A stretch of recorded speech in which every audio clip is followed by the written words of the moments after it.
I thought I was snagged.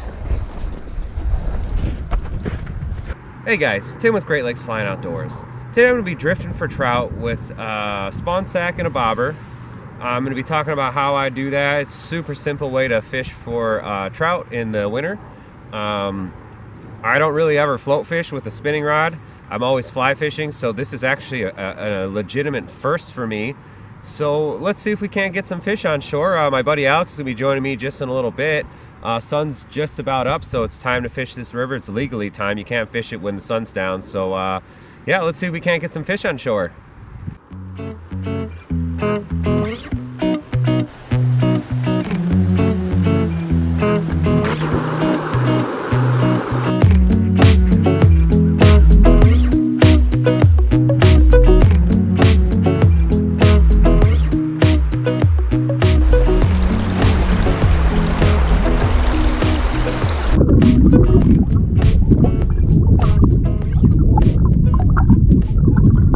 So the type of water I'm working right now is slow moving pools, and there's a very specific reason for that. Even though I'm in the Midwest, the fish have an instinctive mechanism built in that they're going to sit and hide in deep water, because where these fish are naturally from, the areas that they would spawn, have raptor birds that will come and pick them up out of the water.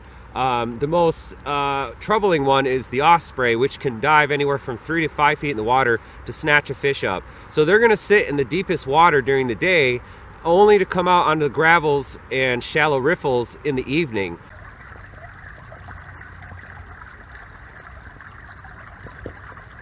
I've seen it a lot of times. I'll be catching them in these deep pools, and then right as it's about to get dark, I'll see huge fish.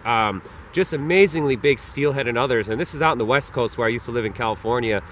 They'd come up on the riffles. They don't want to touch any lures, but they come up and they start spawning. So during the day, I'm working deep pools. I'm staying away from the gravels unless I specifically see one, which I always stop to look. Riffles are really pretty, so it's kind of hard to ignore them. Under bridges is also extremely promising. A fish can feel very protected under a bridge. Under the, I'm casting at the banks because this river I'm working right now has little ledges that the fish are also hiding under. So that's the water I'm primarily working, deep water and protected water, but not so much the gravels.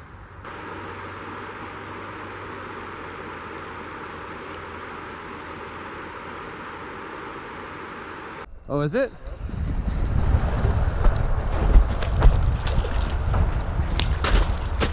Cool. Oh, what a jerk. Barely in there too. Oh, come on, come on, come on, you jerk. Female, I think. Yeah. Nice. Hey. Yeah, finally. That's a weird redemption. Hell yeah, it is. I'm like, yeah, I might as well just throw one in. What could that hurt? Barely in there. Ooh, look at that. What? Oh gosh, get out of here. That'll always trick me.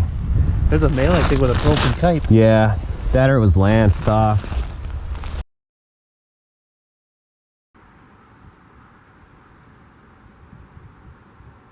I thought I was snagged. You were right about the bobber going down? Yeah, that's a real nice steelhead.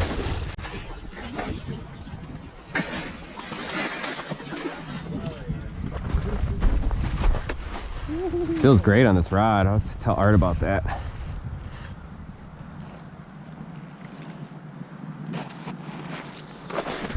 Ah, he broke. No, he spit it. Oh, that is a huge surprise. That's a shame. Well, oh, he bent the hook out.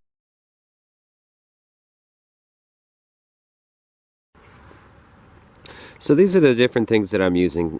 First I'll start out with the spawn sacks. Got a variety, pink and green, but sometimes it's nice to have white, peach, and orange are other good colors, but pink and green have been working pretty good. Green primarily. They're mostly quarter size. One I have on right now is dime. I'm actually going to upgrade and get a little bit bigger. Then I've got my hooks. Right now I don't have the size 8. I actually have a size 10 on, but the Gamakatsu is what you're going to want to use. The lure that, or the hook that I lost that big steelhead on earlier is this brand, which I've caught brown trout on before through the ice, and I didn't think it would make a big difference, but it did, because there's the bent hook. That's what that steelhead did. to the hook, destroyed it. So that was probably over a 30-inch steelhead, definitely over 10 pounds. That was a really big fish, and maybe it's, I don't know, maybe I'd like to chalk it up and say it was a big fish, but the Gamakatsu would not have failed. That's a guarantee on that fish. So the Gamakatsu hook's what I'm using, and then obviously the slip bobber, and I got one split shot, and then I've got, where is it? The second split shot. So the reason why I'm doing them in tandem like that and a little bit away from each other so that it gives a nice even float through the water. I'll show a little video of that here in a second.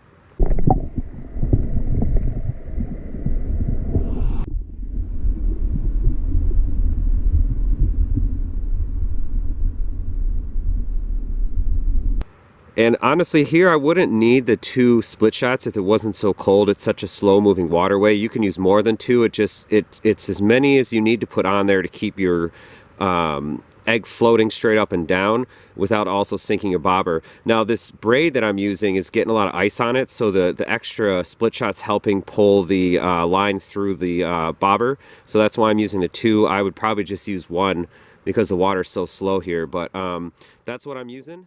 You also want to make sure that you set your bobber stopper just at the right height so that your egg isn't touching the bottom, but it's almost touching the bottom.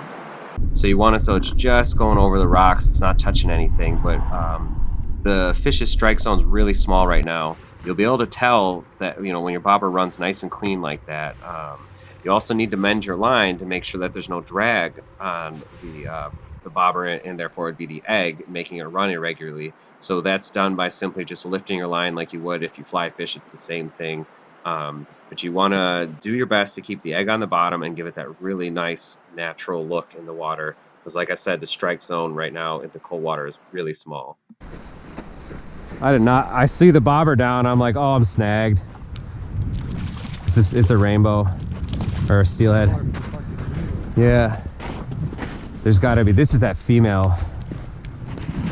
Or no, it's, never mind.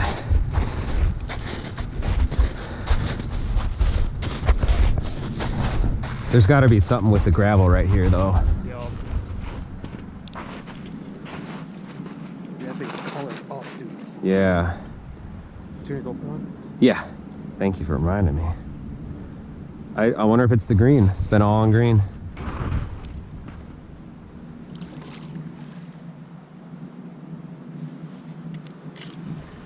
Oh gosh, I'm a little nervous about that hook set in there.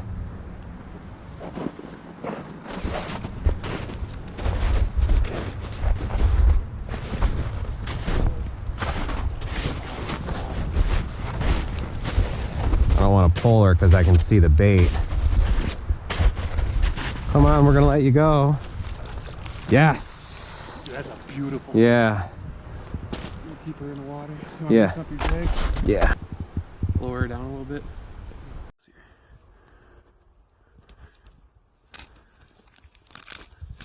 Hell yeah, Tim. Be free. Wow. Now I feel bad. Thank you. All right, so that's it for this episode. Had a lot of fun drifting today. It's kind of glad I put the fly rod down just because it was fun to change it up. So, you know, feel free to ask any questions, and please like and subscribe. Be safe out there, guys, and tight lines.